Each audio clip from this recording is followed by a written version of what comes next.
Hey guys, and welcome back to Let's Play Robotech Battlecry, if I can talk. Last time we did the first two missions in the first chapter. Man, I cannot talk today. We have not done the VF-1A trainer yet, so that is what we're going to do. Escape the Zentradi attacks by executing a spacefold maneuver, which took most of the island along with it.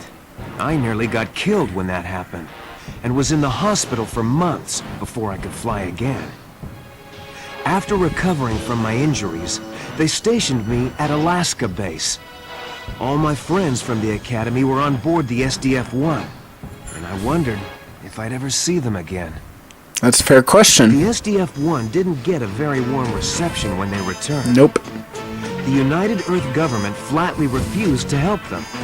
They had survived for a year out in space, under constant attack by the Zentradi, only to be told that they weren't wanted back on Earth. Chiron, who was maybe the worst of the Zentradi warlords, continued to launch attacks on the SDF-1 after it returned home. When I heard that Roy Fokker had been killed, pineapple salad, I visited the SDF-1 to attend his funeral. That's when Chiron chose to attack. Captain Gloval decided to test out a new barrier system they had developed, which enclosed the SDF-1 in a protective energy shield. It's called the omnidirectional barrier system. For a while, anyway.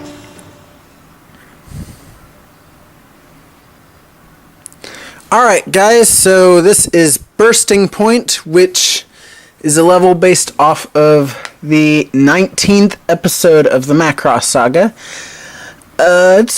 It's a fun episode, or a fun level. The end is kind of iffy from what I've seen. I've heard you have to defeat a certain amount of enemies. I've heard that you have to, have the, It's good to see you again, Jack.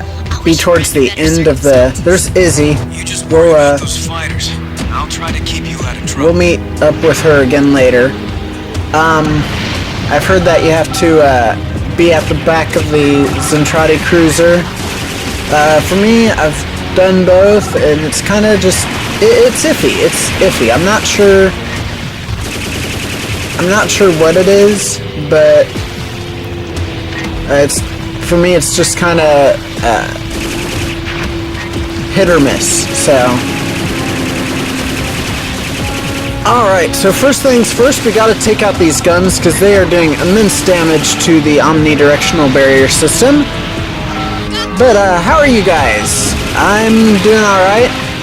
I realized that my last episode didn't really sound too good. My Xbox, I'm playing this on the 360, its disk drive is starting to go out, so it is very, very, very loud. And you could hear that throughout the last episode. I have adjusted some of my settings so that hopefully that won't be the case this time. Just so you guys don't have to hear my Xbox while I'm playing the game. Okay.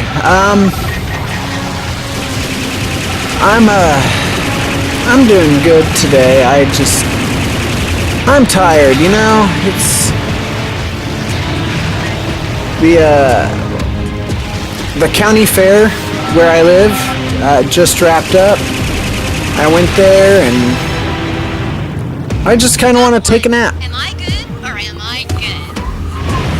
So yes, that is Izzy Inahara? No, that's Izzy Randall. Izzy Randall. No, it's Hero something and Izzy are your two squad mates later in the game.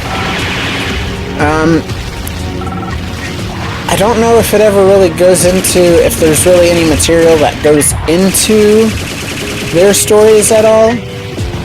But from what you can tell from the opening interaction between them, it seems that Izzy was on the SDF-1 with everyone else while Jack was left at Alaska base. So, that's interesting.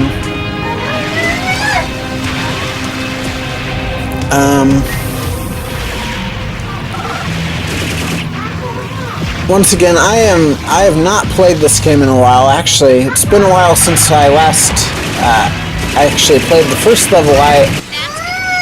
The first level I recorded a long time ago. Oh yeah, smart, beautiful, and deadly. But yeah, the last episode I recorded a long time ago, and I'm just now picking it back up, so I'm even more rusty than I was back then, and I'm just not really that good at this game. I could probably practice a little bit, but I have other time constraints, so that probably will not happen.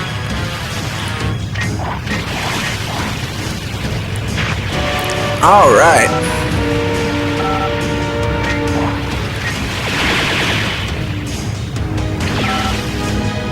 Let's see, I got this guy. Got him. Got him. I'm really bad about focusing on one enemy, guys. You're not supposed to focus on one enemy, but I am very bad about that. Alright. Oh no, it's overloading!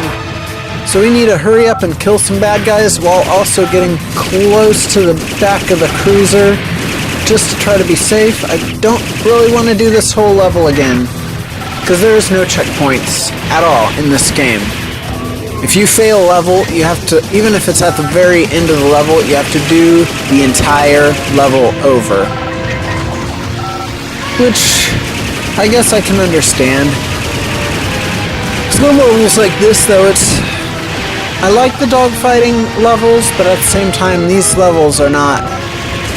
This level's not exactly fun because of the fact that you can fail so easily.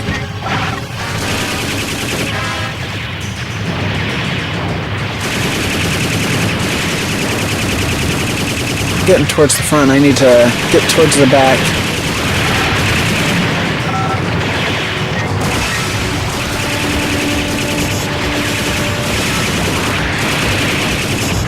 There we go.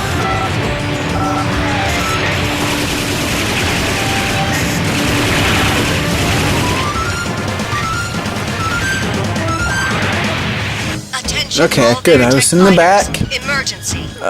Oh no. No. The barrier system is about to chain react. You've got to get away Alright. from here quick. I'll cut.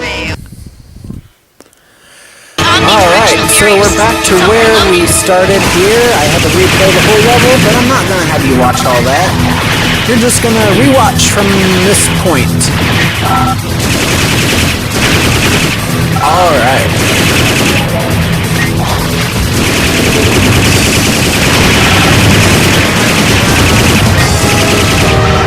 If it is distance, I am curious. If it is distance, I wonder if they actually legitimately looked at... Attention, all Veritech fighters. Oh, I accidentally hit start. Did I pass? Okay, I passed. Alright. So now on to the next level. But I wonder if it is about distance. I'm wondering if they actually did to scale what the damage was.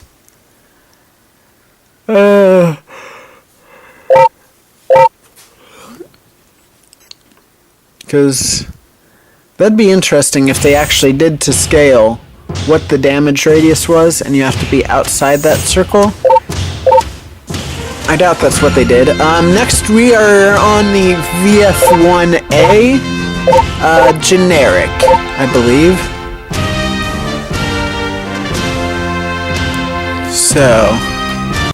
Our worst fears were realized when an armada of Zentradi's ships started folding into orbit around the Earth.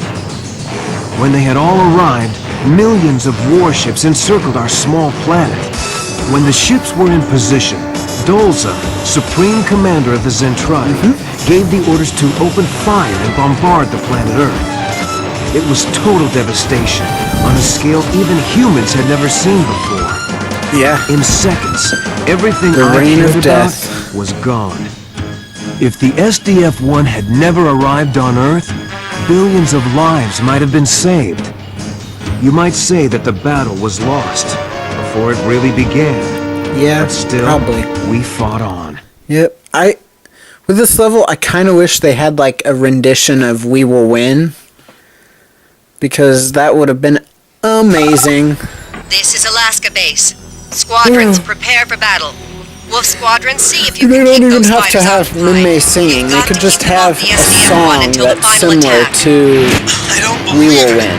How are we But- supposed to win against a force of this size? There must be millions of ships out there. Okay, that really bugs me. I realized he's stationed on Alaska base. But while he's in... First of all, if he's stationed on Alaska base, why is he up in space? Next time, try Two. aiming. Why is Lisa communicating with him? If Lisa's communicating with him, then... Ow. That was not good on me. Not good on me at all. Because Lisa is on Alaska base. And Alaska base should probably be pretty devastated by now. Because they would have fired their Grand Cannon. So why is Lisa communicating? She's probably at this point trying to find out what happened with her father and trying to reach anybody else at Alaska base. But she wouldn't be giving the orders, it'd be Sammy. I guess they just didn't want Sammy's sprite or something, I don't know. Ooh, this is the introduction of battle pods in the dogfighting levels. We saw them in Countdown, but we did not see them in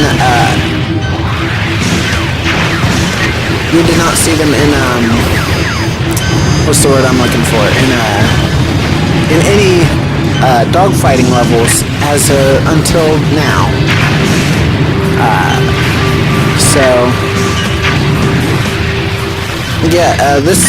This episode's called Force of Arms. It is based on the episode with the same name, which is the 27th episode of the Macross Saga. And it is actually probably my favorite episode. I should do a top 10 Robotech episode. That'd be interesting. Maybe I'll do that for you guys. Come on. Almost there. Almost there. Yeah. Now I'm bringing Star Wars into this. Wow, I am a nerd. That's okay. I've come to terms with my lack of loading help because of my nerdiness. I've already realized that I'm a terrible, terrible person because I'm such a nerd. And I don't really care. Okay, so where's this guy at? Why am I focusing on this guy? There we go. There we go. Stop focusing on one person. Focus on everybody. Yeah. And you can see Dolza's space station in the background. It's that giant rock thing. Yeah, that is the headquarters of all the Zentradi. Look at all those Zentradi ships. There was, I believe, almost 5 million ships that came to Earth to destroy it. Obviously, you can't aim with that many, but they did a good job.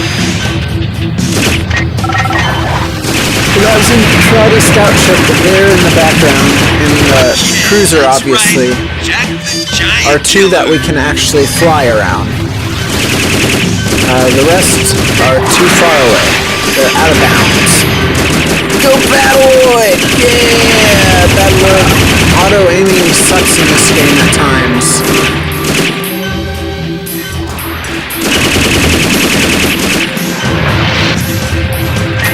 Sometimes I feel like I read an enemy better than the auto. Guard fighters, Oh break man, off. here we go. Attack immediately.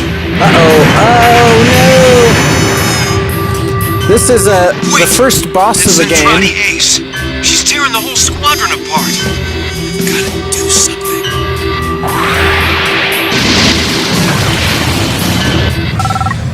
Her name is Koria. And out of all of the bosses, all of the villains in this game, she's probably the least generic out of all of them. But she still kind of is generic. That is one of the downfalls of this game, is none of the bad guys were really given a good treatment. And I'm not a big fan of Hero's character either. It's just, there's nothing there. Izzy has a little bit of personality. Jack has a little personality, but really, for the most part, none of the characters in this have personality.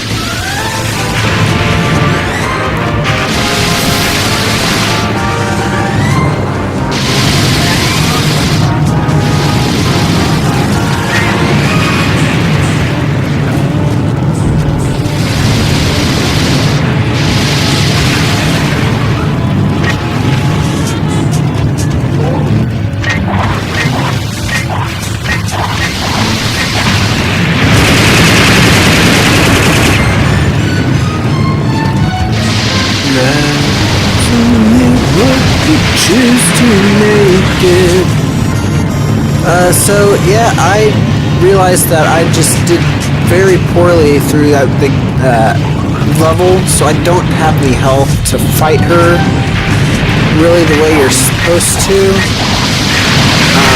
Because no matter what, you're going to take damage from her. But since I can't afford to take damage, I'm kind of taking the easy way out, and I'm kind of flying around this ship because she can't quite maneuver like I can. So I'm kind of maneuvering around the ship so I can get some missiles built up and launch missile volleys at her. It's kind of a cheap way to win a boss fight, but and look at how much damage I have taken. I mean, it's in the bottom left of the red bar. Yeah, I don't have the health to fight her, so I realized that this really isn't an entertaining way of fighting a boss, and I apologize about that. So I think I may cut here in a minute, as soon as I get around here, so that you can see towards the end of the boss, and not all this boring stuff. Alright, and we're back. And I cut, I don't know, I don't have my timer on me, I'm kind of just going off my head. I think I cut like 2-3 minutes off. Not bad, my Korean. I see you again when your skills have improved. Again, I don't mind her character as much as some of the other villain characters that are kind of bland. Scarred, Gorian, there's another one I can't remember. But look, we got a medal for meritorious service, which allows us to use the Izzy paint design, which is that green paint design. We got 4 missions for the level. I got terrible missile hit. Wow, I have a terrible hit percentage. And then we unlocked a interview with Melora Hart, which we will show in a bonus episode. I think I'm going to end it here. In the next episode, we will start Chapter 2, which with Ambush Hills. And then Special Delivery, then Unwanted Guests. There's 2 levels in each one of those, so we'll do both parts of each area, and then we'll go from there. This has been Dean from the Briefing Room. Thanks for watching. I hope you enjoyed. See you guys later.